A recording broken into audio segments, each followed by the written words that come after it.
So yeah, as I was saying, if the emperor and the hierophant embody two different relationship dynamics, okay, the emperor is more prone to be in a polygamous relationship because he harnesses a lot of energy and power that he must, okay, it's not a suggestion, he must, in order for that emperor to thrive, in order for that emperor to be happy, in order for that emperor to be in balance, not imbalanced, in balance, okay?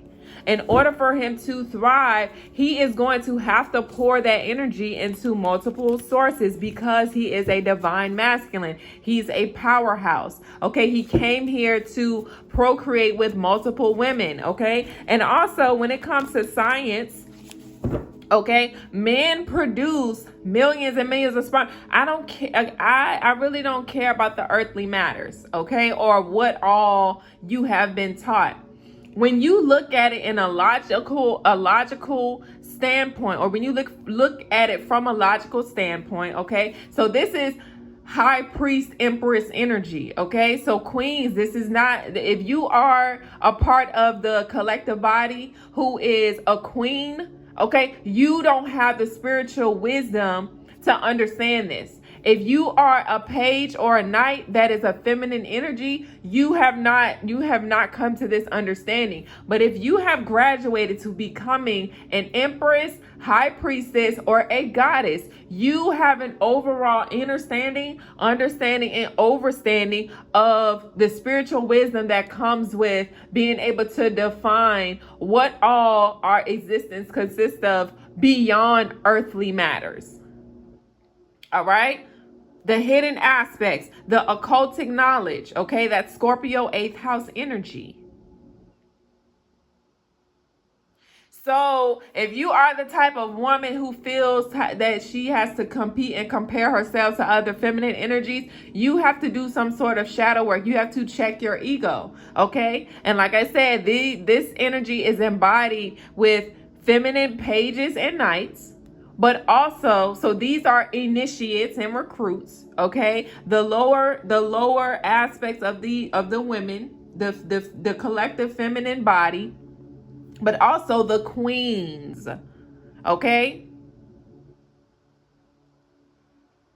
You haven't graduated to the empress, the high priestess, or the goddess. So again, if you are a spiritualist who is teaching these things or speaking on these things, or you are trying to, like, oh well, he out here cheating and he do this, that, and baby, you listen. I'm not going to say all advice is not good advice. However, it is good to, if you are at certain levels, you have to understand what level you're playing at. I'll just say that. When it comes to levels, when it comes to this world, you have to understand what playing field you are on. So if you are a queen, you should not be trying to play on the field of a high priestess. Okay, if you are a goddess, you shouldn't be trying to play on the field with pages. All right, the same with the divine masculine. If you know that you are an emperor, you should not be trying to play on the field with a knight. If you are a page, you should not be trying to play on the field as a king. Y'all are on two different levels, on two different playing fields. And y'all have to understand that, because this is why a lot of people go through the things that they go through, because they try to embody and cosplay as something that they are not. They try to play on a field or play at a level that they have not arrived at yet. And I'm here to wake that up. And it's not to wake it up as to downplay, because at the end of the day, we have all gone through different levels. Okay, that I've seen empresses fall back to becoming a knight. You know what I'm saying? I've seen women, or I've seen divines become karmic. Okay, I've seen goddesses fall from their throne and become knights and queens. All right? I've seen in one lifespan a person start off as a page, someone who is very ignorant and naive, and have ascended all the way up to becoming a god or a goddess, simply because they have done the work, the internal work. They have gone within. It is all possible to obtain. But if you think you're about to just get a title or get a role, and without earning it, without doing the work, or without growing through the stages and the processes and things like that that comes with embodying these energetic dynamics, then I mean, you just have more to learn. We all have, even if you become a god or a goddess, you are you are not God itself. You are still on a playing field. You have not ascended all the way into the actual empire of God. All right, you are playing a role in that empire or in that kingdom, but you aren't it. So yes, you can be a god, a goddess, but you are not you aren't God itself. Why? Because it takes a collective energy outside of you to become that. Right? So yeah, like I said, now the difference between Emperor and Hierophant. Hierophants do not engage or dwell amongst the lower realms. He does not come off his throne. A Hierophant will only commit to his priestess. All right? A Hierophant is not going to dibble and dabble. Why? Because he knows how to embody all of he's also a powerhouse, but he have mastered how to transmute his energy. Scorpio energy, transmutation, alchemist. He doesn't mind going through the rebirths and the deaths of his life experience in order to manage his energy.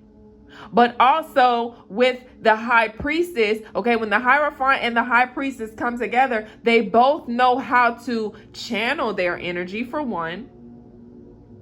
They know how to assign their energy. They know how to transmute that energy. They know how to take their energy through an alchemical process in order to manifest, in order to shift, okay, shape shift.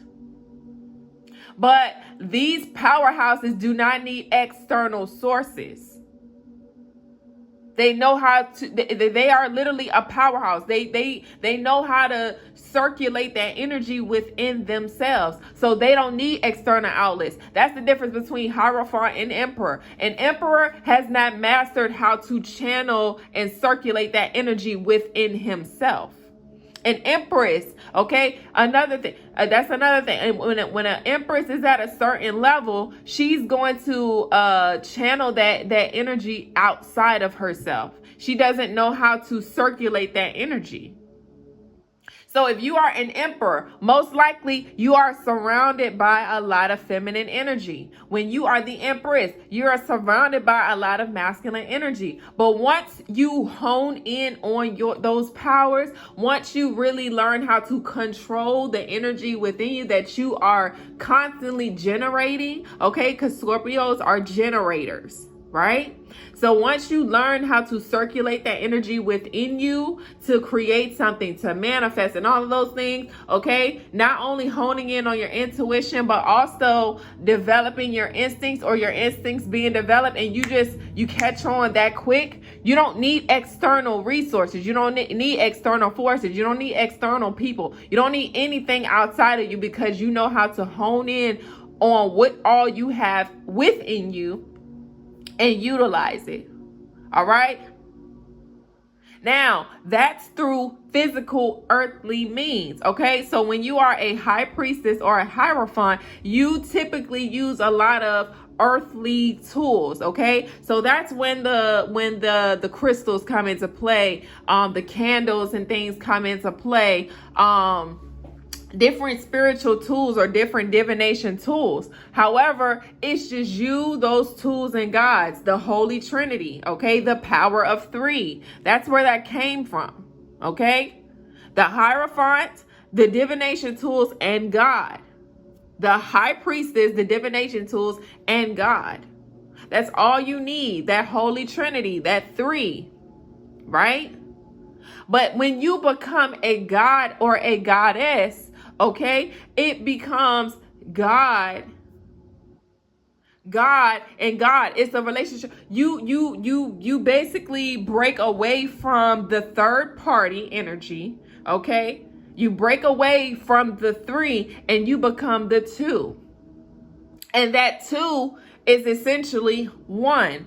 Okay, when it comes to mathematics and occultic knowledge that regards mathematics, okay, that's why some people, when they speak on, like, you know, when it comes to addition and things like that, a lot of the things do not make sense. Sometimes 1 + 1 is not 2 and things like that. And some people look at these people like, well, what the fuck are they talking about? Like, what else would it be? This is what they're talking about.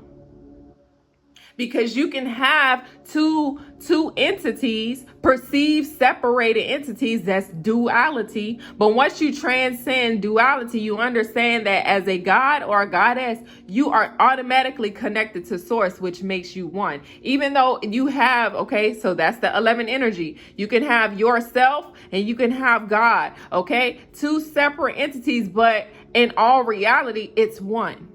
It's not really separate. And that is something that the Hierophant and the High Priestess must master in order to transcend duality and transcend that title or role and become a god or a goddess.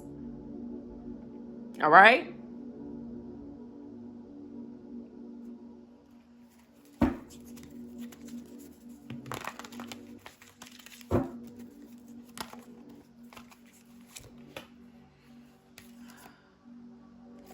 And look at the first two cards that came out. We have the Tower and the Two of Cups. What did I just say? There is a collective upgrade that is happening. Okay, so we have initiates, which are the pages that are being recruited, and they're still leveling up to becoming a knight.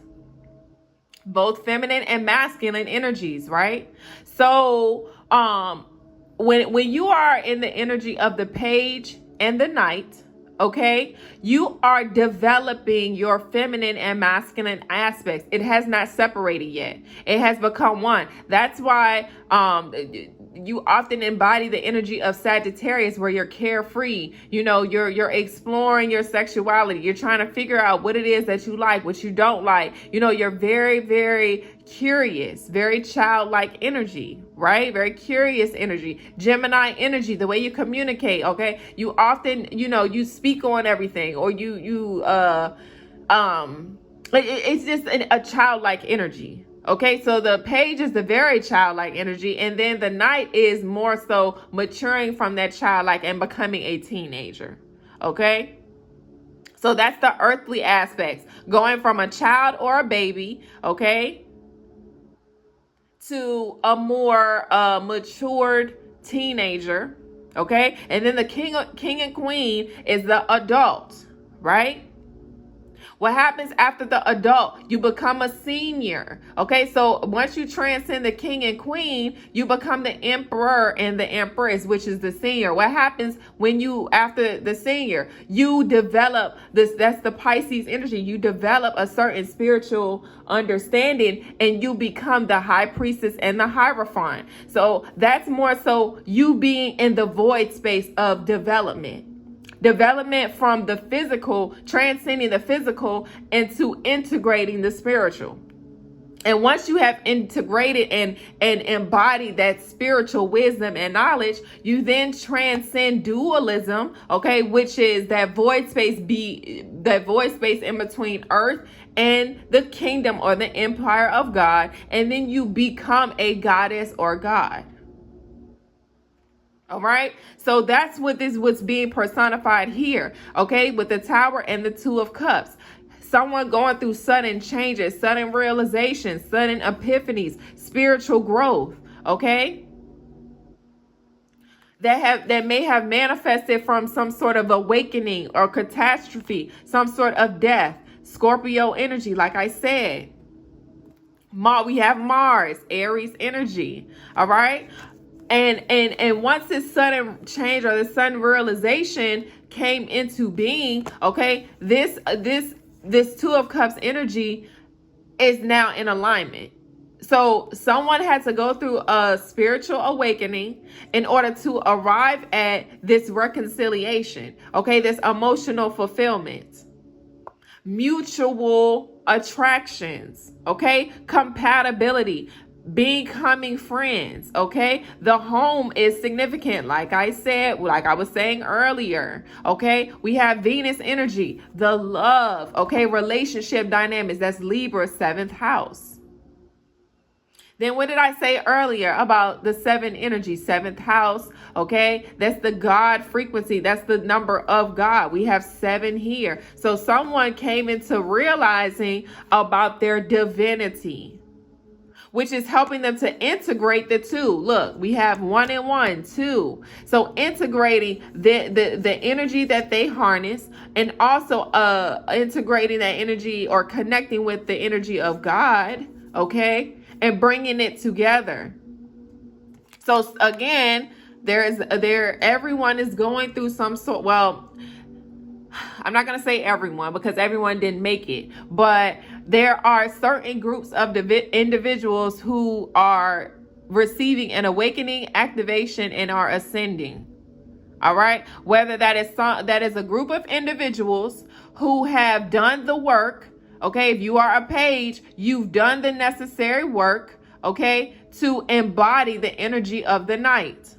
So you have matured, you have grown, okay. You may be able to process your emotions a little bit better, understanding yourself a little bit better. You're doing the work, right?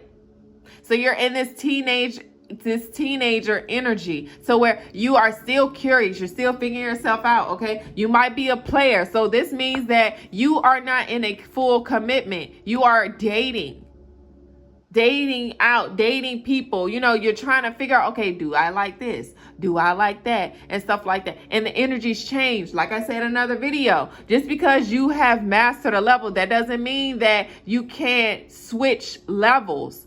Okay, I was saying that with life paths. Okay, just because you are you have mastered let's say that you mastered the life path level of 2, you can jump to the level 8. You can jump depending on what you master. Okay, so it doesn't go in order.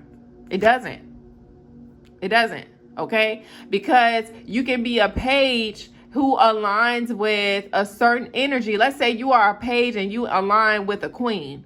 All right, and you're learning from this queen, you're observing this queen, and or you are a page who aligns with the king, and they are basically guiding you, mentoring you, and you extract the things that you need to develop.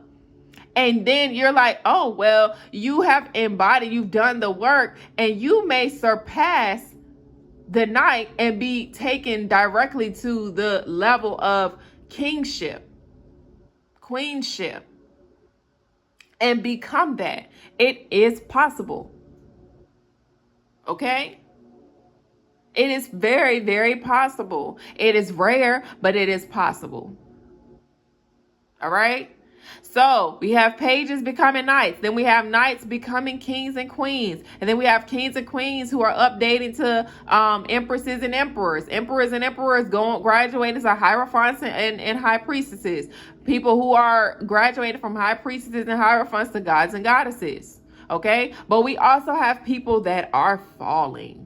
So we have people, if you are, or you are God and goddess and you weren't doing the work, or you might be falling down the ladder in some way, shape, or form. And some people's fall, like I said, it's hard to climb up, but it's easy to fall down. So if you are at a high level and you have fallen and you didn't catch yourself, or you didn't take accountability and accept who you were, what you were doing, what you were involved in, what you participated in, your fall is going to be hard. But if you participated or agreed or whatever, because this is all 7th house energy, like I said, this is about contracts, agreements, relationships, partnerships, things like that.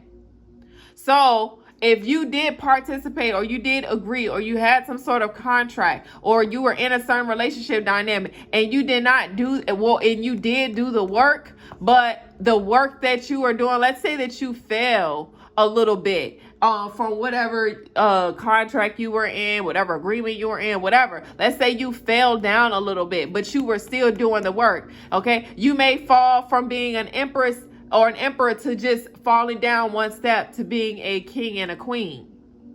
But let's say that you know how to transmute that energy and you can quickly rise back up to becoming an empress and an emperor. All right. So yeah, but if you are the type of person, if you were, let's say you were an emperor and empress, right? You were at that playing level, and whatever it is that you are participating in, okay, whatever relationship dynamics you had, okay, if you were not doing the work or you were not accepting and taking accountability for what all you were participating in, and you just let things go, you did not do the work, you did not do the shadow work, you did not check your ego, you can go from the empress and the emperor and you can fall all the way back down to becoming a knight.